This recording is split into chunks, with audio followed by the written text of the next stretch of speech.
Hola estimados amigos y amigas, les habla Abner Muñoz. Es un placer para mí poder compartirles una de mis historias favoritas y forma parte de mi primer libro, Bruja, Espíritus y Duendes.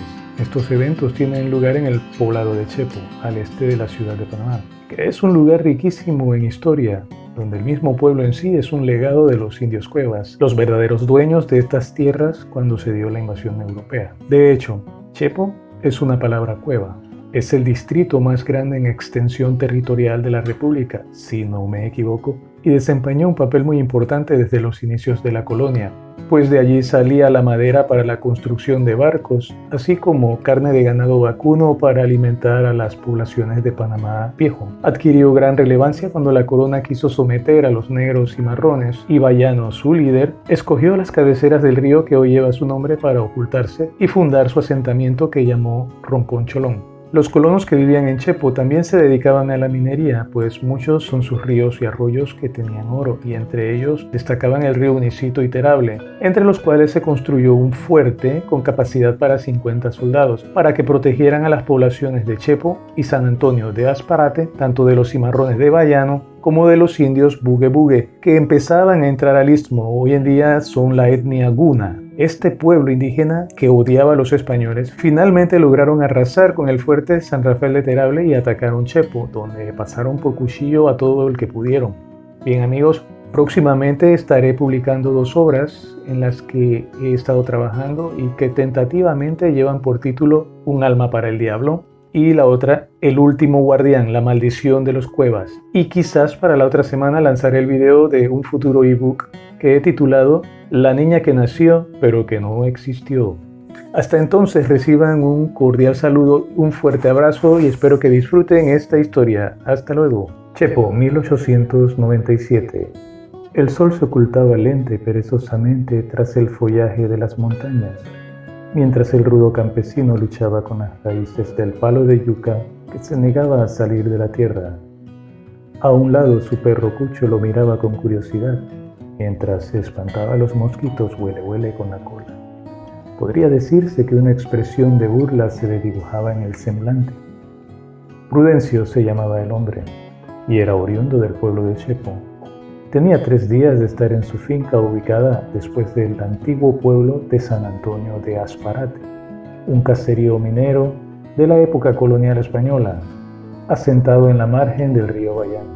Esa noche regresaría a su casa, pues ya tenía suficiente pescado y verduras que había cosechado. La piragua estaba lista, tan solo esperaba a que la marea subiese y comenzara a bajar. Esto era necesario para poder llegar más rápido al puerto de la Capitana en las orillas del río Mamoní. El río que exploró un tal Antonio Tello de Guzmán, siguiendo órdenes de Pedro Arias Dávila, y donde encontró un cacique blanco, quien era llamado Chepo. Las personas que vivían en las márgenes del río Bayano tenían que viajar de acuerdo a la marea, ya que para ir al pueblo de Chepo, que era el único lugar en muchos kilómetros a la redonda con tiendas de abasto, debían navegar por el Bayano, luego entrar a la desembocadura del río Mamoní, subir por este a fuerza de palanca para desembarcar en el puerto de la Capitana, y de allí caminar por las tierras actuales de la familia Duque, aproximadamente 1 hora hasta llegar al poblado. Prudencio era un hombre negro de unos 50 años, gran estatura, delgado, provisto de un fibroso cuerpo que aún conservaba intactas sus fuerzas. Era muy respetado en el pueblo, pues era persona seria en sus asuntos. Tenía fama de haber sido mujeriego durante sus años de juventud, y más de una señora recordaban con añoranza su blanca sonrisa y fortaleza física. Su finca se encontraba a poca distancia donde construyeran siglos atrás los españoles el fuerte de San Rafael de Terable, cerca del río que lleva este mismo nombre y que es afluente del Bayano. La había heredado de su papá y este a su vez del abuelo. De esta forma su tenencia se remontaba hasta un tal Domingo Cocolí, uno de los primeros negros y marrones que habitaron el sector durante su lucha por la libertad, hartos del yugo español. El negro Bayano era su líder, de allí deriva el nombre de ese extenso río que nace en la reserva Guna.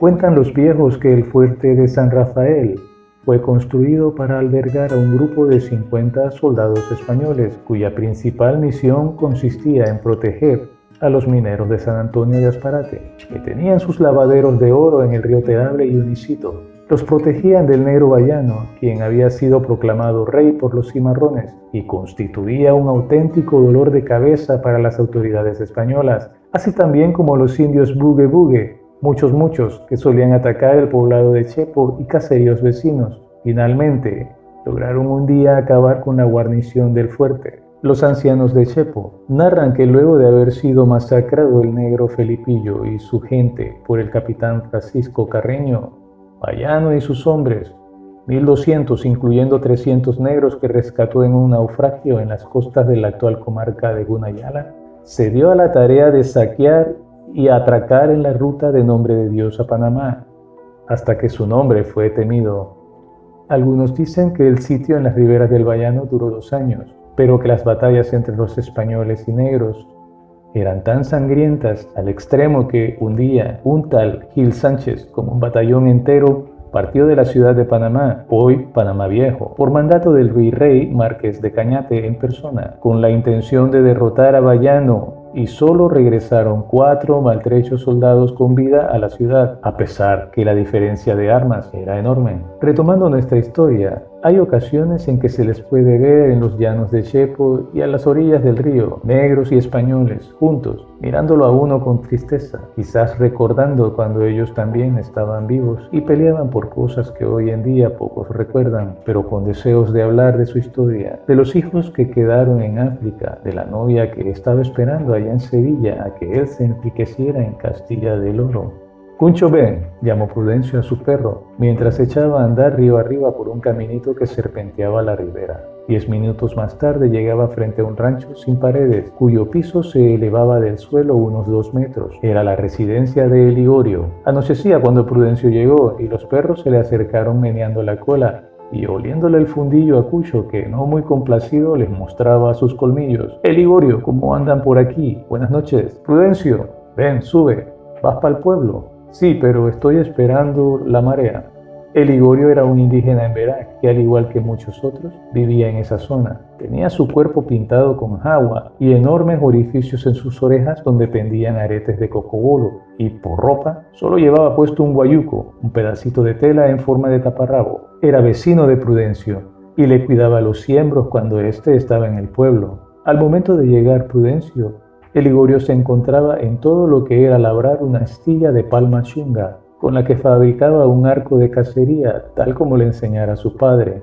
¿Queréis fumar?, preguntó el nativo. Ajo, sí, se me acabó el tabaco anoche y puse a solear uno hoy, pero no se secó. Ligorio, ¿a qué hora está la marea plena? Bueno, como a las 10, ya te podéis ir. ¿Cómo andan los conejos? ¿Habéis agarrado alguno? Sí, antier cogí uno desde la piragua, pero el arco se me rompió. Hoy quiero ir a montear, pero la luna se pone muy tarde. Tú sí podéis tirar alguno, ahora que vais bajando. Los interrumpió la llegada de la mujer de Ligorio, que venía del río con una sarta de bagres recién pescados, típica en Verá, con las tetas al aire libre, envuelta en una paruma, pedazo de tela que se utiliza por falda. Las rayas negras de la jagua decoraban su cuerpo, manifestando en sus trazos que era una mujer con marido. ¿Cómo está?, dijo la mujer por saludo. Bien, gracias, contestó Prudencio, evitando mirar las tetas de la mujer. La señora cocinó pescado con plátano verde asados y les sirvió a los hombres, que hablaban de diversos temas. Las aguas del río Bayano habían subido su caudal producto de la marea y empezaban a menguar. Prudencio se levantó, tomó su costal, su escopeta y se despidió de la pareja. Caminó hasta su rancho seguido por Cucho. Acomodó en la piragua los plátanos, las verduras, la carne seca, su machete y la vieja escopeta. La luna coqueta se reflejaba en las aguas del Bayano, que parecía acariciarla mientras se paseaba en su cauce. Prudencio tomó el canalete y comenzó a remar río abajo. Cucho se echó en el extremo opuesto, mirando hacia el frente, como si su trabajo fuese vigilar el camino. Prudencio encendió su pipa y decidió pegarse un poco más a la margen derecha del río. Los lagartos, enormes ejemplares de 12 y 14 pies, se zambullían precavidos ante el paso de la piragua. El campesino apenas si les prestaba atención. Sabía que esos animales eran capaces de comerse a un hombre, una res o un venado, pero nunca había escuchado que atacaran a una piragua. Disfrutaba del tabaco el viejo, pensando en tiempos idos cuando recorría esa misma ruta en compañía de su papá y abuelo. La nostalgia lo invadió al recordar un día cuando tenía apenas 8 años de edad y una víbora verrugosa había mordido a su abuelo, el viejo Pedro, allá en la finca mientras cosechaba maíz y no había marea para llevarlo en el bote hasta el pueblo. De manera que su papá tuvo que pedirle prestado un burro viejo que tenía el papá de Ligorio y con unas varas de bambú hacer una especie de camilla donde acomodaron al viejo Pedro. El burro le tocó remolcar el armatoste con su carga. En aquella oportunidad hicieron el viaje por tierra, por un caminito que iba desde el caserío del Llano hasta Chepo. Camina pegado del burro que por aquí hay tigres, le dijo su papá mientras tomaba la delantera llevando de la brida al animal. Eran como las 6 de la tarde cuando llegaron al río Unicito y le dieron ganas de orinar. Aprovechó las raíces de un higuerón que crecía a orillas del río y vació la vejiga, mojando cuanta hormiga se encontraba a sus pies con el chorro de la caliente orina. Entretenido en eso se encontraba cuando sonó el inconfundible ruido de la escopeta de su papá y a sus pies se desplomó un enorme jaguar o tigre que se encontraba acechándolo desde la rama del higuerón. Su papá le dijo: Rude, vos tenéis que andar con cuidado, el tigre no se atreve con un hombre, pero con un chiquillo sí. Ese diablo ya estaba para tirársete encima y te hubiera comido si tu tata no me avisa que el bicho ese estaba encaramado en el higuerón. Prudencio recordaba cómo se reían después de eso sus tíos y primos, cuando su papá les contó que él de negro había quedado blanco del susto que se llevó. Un largo y agudo silbido proveniente de la margen izquierda lo sacó de sus memorias infantiles. Prudencio retiró la pipa de su boca y escrutó la oscuridad. Cucho también miraba como tratando de encontrar algo entre los árboles. A pesar de que una suave brisa soplaba desde el norte, esta no era lo suficientemente fuerte como para agitar las ramas del árbol de espavé que se encontraban al otro lado del río, precisamente donde se originó el prolongado silbido. El viejo sonrió y volvió a fumar. El fiu fiu se dejó escuchar nuevamente, y las copas de los espavé parecían haber cobrado vida, o sea, azotados por un inclemente viento. Ya empezaron las graciosas estas a joder, fue todo lo que dijo Prudencio, reanudando su remar. Cucho, ante la impasibilidad de su amo, se volvió a echar a seguir pensando en la perrita de doña Juana, que pronto entraría en celo, y él no se podía perder eso. Eran las 11 de la noche cuando el perro se levantó de pronto y tensó el escuálido cuerpo en señal de alarma, y apuntando el hocico hacia la orilla gruñó. Quieto, susurró Prudencio, quien acostumbrado a su inseparable amigo, confiaba en el instinto del animal. Dejó de remar y tomó la vieja escopeta. La acomodó en ristre. Cucho mantenía la actitud. El hombre escudriñaba la oscuridad y entonces distinguió la silueta. El arma tronó. El humo de la pólvora se mezcló con el de la pipa de Prudencio. El perro saltó al agua y nadó 2 metros hasta la orilla, revolcándose en el suelo. El conejo pintado se negaba a morir. El campesino arrimó la piragua a la orilla y saltó a tierra. Cucho custodiaba a la presa sujetándola con sus dientes por el pescuezo. Prudencio observó satisfecho el conejo, que le garantizaba unas 30 libras extra de carne y algunos reales, pues la gente del pueblo querría comprarle cuando se enterasen de su cacería. Sacó su puñal y lo degolló, terminando así la miseria del animal. Acomodó la pieza en la piragua y cada uno volvió a su puesto. La luna se había ocultado, por eso el conejo pintado que reposaba en el fondo de la piragua de Prudencio se aventuró a salir de su madriguera a beber agua. Las ramas de los árboles que había en la ribera del río rozaban el primitivo bote. El campesino, para evitar que una víbora mapanae cayera adentro,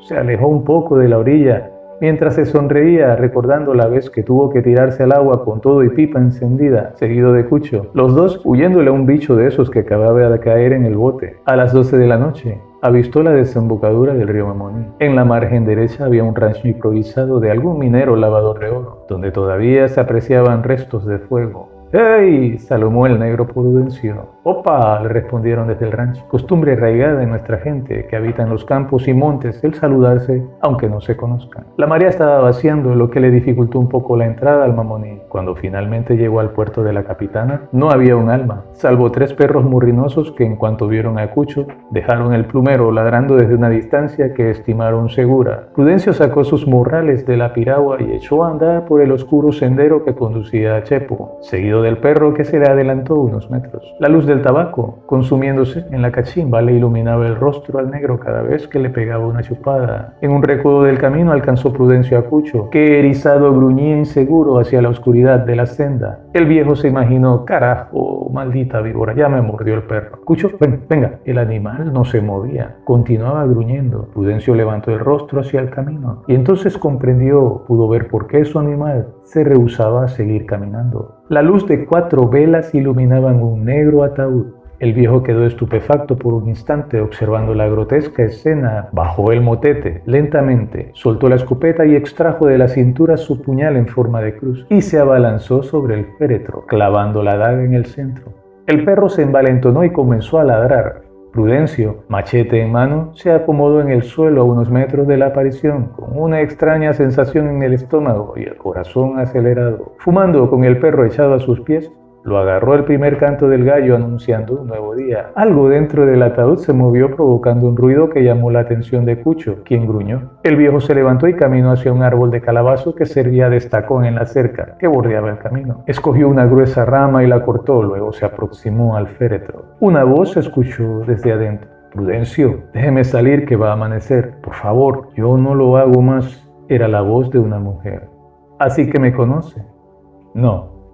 Usted a mí no me vuelve a asustar sin vergüenza, dijo el negro mientras desclavaba el puñal en cruz que había encajado en el ataúd. Levantó la tapa y sacó del interior una mujer desnuda, vecina y conocida de Prudencio, a la que fue azotando con la rama de calabazo como quien le pega a un puerco ajeno cuando le está rumiando los sembradíos. ¡Ay, ay! Por favor, ya, yo no lo vuelvo a hacer, déjeme ir que me coge el sol. Usted quería asustarme, ¿no? Bueno, ahora aguante, bruja sinvergüenza, yo sé quién es usted. Entre el perro y el viejo casi matan a la mujer. Prudencio le pegó hasta que la rama se desflecó. Cucho le mordió las pantorrillas y para rematar, el viejo le agarró el pelo en un solo moño y se lo trozó con el puñal. Luego le dijo, camine adelante, que usted entre al pueblo y conmigo, para que le dé pena y la gente sepa que es una de las mujeres sin oficio que se ponen a asustarlo a uno en la noche. Enfilaron el rumbo con destino a Chepo, entre oscuro y claro, la mujer caminando adelante en cueros tal como vino al mundo, con restos de mierda y orina en sus piernas producto de la paliza, el hombre y el perro atrás. Llegando al pueblo, la mujer arrancó a correr potrero adentro como alma que llevaba el diablo. El perro corrió, pero Prudencio lo llamó divertido con una sonrisa de oreja a oreja, pues no se imaginaba cómo esa mujer iba a llegar a su casa, cuereada, cagada, desnuda, con semejante corte de cabello, y a explicarle al marido por qué no había amanecido en la casa. Cucho, venga, vamos para la casa.